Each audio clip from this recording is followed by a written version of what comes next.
Sir, ilang minuto natin ginanon? My God, nagkakagalaw ka na. Pag ginagalaw ko, sa kaso ano, pag mapatagal. Kasi masakit ko. Sir, okay. Alam mo, sumugaw siya.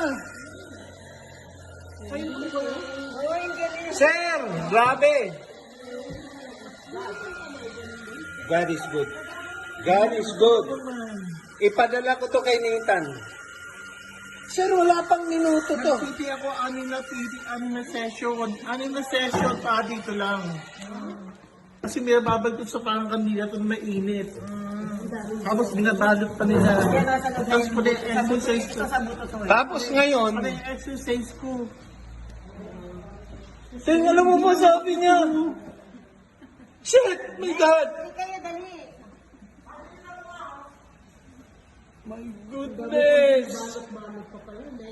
Grabe! I don't know, less than 3 minutes. Tinutukan ko, hindi gumagalaw yan. Ang lamig ng kamay, Matagal kasi masakit nga. Stroke siya eh. Ipit dito. Pati doon sa kabila.